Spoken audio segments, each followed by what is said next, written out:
ባለፈው ሰኔ ወር ግድም እንዲህ እንደ ዛሬው ዓለምን በአንድ እግሩ ያቆመ ምድር አንቀጥቅጥ ጦርነት በእስራኤልና በኢራን በከፊል አሜሪካን ባካተተ መልኩ ለተከታታይ 12 ቀናት ተካሂዶ ነበር።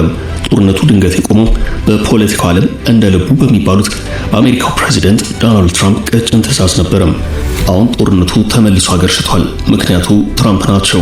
እኔ ሰላም ሰው ነኝ፣ በዓለም ላይ 8 ያህል ጦርነቶችን አስቆሚያለሁ፣ የሰላም ኖቤል ሽልማት ይገባኛል የሚሉት ትራምፕ ተአማኒነት እያጡ ነው። ግጭቶችና ጦርነቶችን ከማስቆም ይልቅ በጦርነቶቹ ቀጥተኛ ተሳታፊ ናቸው።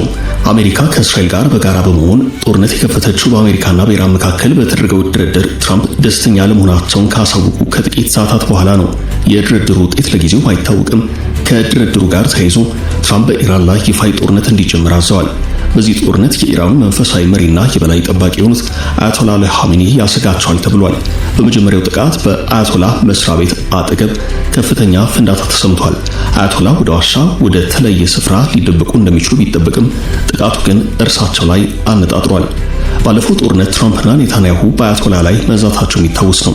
ትራምፕ አያቶላ የት እንደተደበቀ እናውቃለን እጅ ስጥ ብለው ነበርም። ከዚህ አንጻር በዚህኛው ጦርነት አያቶላ የሚያሰጋቸው እስራኤልና አሜሪካ ኢራንን ለማንበርከክ መሪዋን መግደል ላይ ስለሚያተኩሩ ነው። የአንድ ብርቱ ሁለት መድኃኒት የተባለለት አሜሪካና እስራኤል በኢራን ላይ ከፈቱት ጦርነት ከመካከለኛው ምስራቅ እስከ ምስራቅ አፍሪካና ቀይ ባህር ድረስ ብዙ ጉዳዮችን የሚነካካ ነው። ብርቷ ኢራን የአጸፋ እርምጃዋ በአሜሪካ ወታደራዊ ይዞታዎች ላይ አነጣጥሯል። ከዚህ አስከትለን በስፋት እንመለከተዋለን።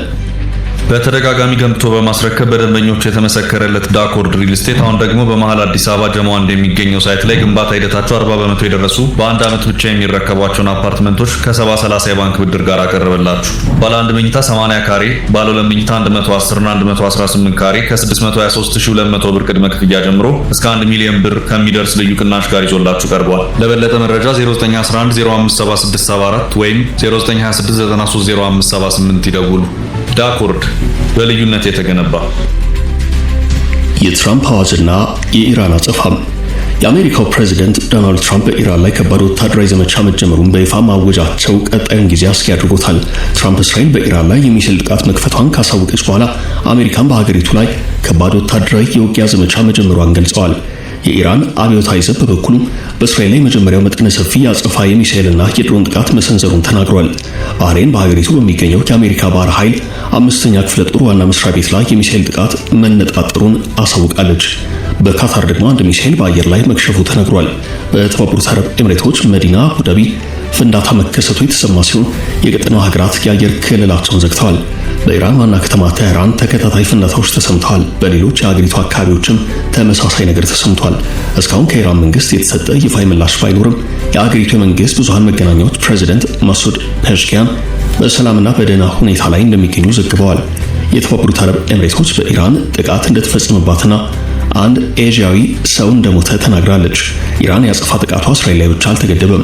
የአሜሪካ የጦር ሰፈሮች ይገኙባቸዋል ባለቻቸው የመካከለኛው ምስራቅ ሀገራት ላይ ድብደባ ፈጽማለች። ድብደባ የፈጸመችባቸው ሀገራት የተባበሩት አረብ ኤምሬቶች፣ ጆርዳን፣ ካታር፣ ባህሬን፣ ኩዌት ናቸው። የተባበሩት አረብ ኤምሬቶች መከላከያ ሚኒስቴር በርካታ ሚሳኤሎች መክሸፋቸውን ገልጾ በአቡዳቢ አንድ ኤዥያዊ ሰው መሞቱን አስታውቋል። ሰው የሞተው በመኖሪያ መንደር አካባቢ በወደቀ ፍርስራሽ መሆኑን አመልክቶ የንብረት ጉዳት ደርሷል ብሏል። ካታር የአየር መከላከያ ጋሻ ስርዓቶች ሚሳኤሎችን እንዳከሸፉና ምንም አይነት የጉዳት ሪፖርት እንዳልደረሰ ተናግራለች። ባህሬን በሚሳኤሉ ጥቃት ምክንያት በዋና ከተማዋ ጭስ ሲወጣ ታይቷል። ኩዌትና ዮርዳኖስም ወደ አየር ክልላቸው የገቡ ሚሳኤሎችን መተው መጣላቸውን ተናግረዋል። በአሁኑ ሰዓት በእነዚህ ሀገራት የአየር ክልል ተዘግቶ የሚገኝ ሲሆን ሁናቴው በከፍተኛ ፍጥነት እየተቀያየረ ነው። ጦርነቱ የተጀመረው በአሜሪካና በኢራን መካከል የተደረገውን ድርድር ተከትሎ ነው። በድርድሩ ትራምፕ ደስተኛ አለመሆናቸውን ካሳወቁ ከጥቂት ሰዓታት በኋላ የፈነዳው ጦርነት በፍጥነት አድማሱን እያሰፋ ነው። ጉዳዩ የመካከለኛው ምስራቅ በርካታ ሀገራትን እያዳረሰ ነው። አሜሪካ ባለፉት ጥቂት ሳምንታት ጦሯንና ተዋጊ አውሮፕላኖቿን ወደ መካከለኛው ምስራቅ ስታስጠጋ ውጥረቱ አንድ ብሎ ጀመረ። የወቅቱ የአሜሪካ ወታደራዊ እንቅስቃሴ በኢራን ላይ ጥቃት ሊፈጸም እንደሚችል ሁነኛ ማሳያ ነበረም።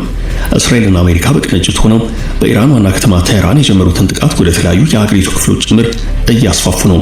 የአየር ድብደባም ፈጽመዋል። ኢራንም የአሜሪካን ጦር ሰፈር ደብድባለች። ጥቃቱ ከጀመረበት ሰዓት አንስቶ ባለው መረጃ የኢራኑ ፕሬዝዳንት ማሱድ ፔዜሽኪያን በመኖሪያ ቤትና የደህንነት ዋና መስሪያ ቤትን ጨምሮ በ30 የተለያዩ ኢላማዎች ላይ ጥቃት ተሰንዝሯል። በአሜሪካና እስራኤል የተፈጸመውን የአየር ጥቃት ተከትሎ ኢራን ብርቱ የተባለ የአጸፋ ጥቃት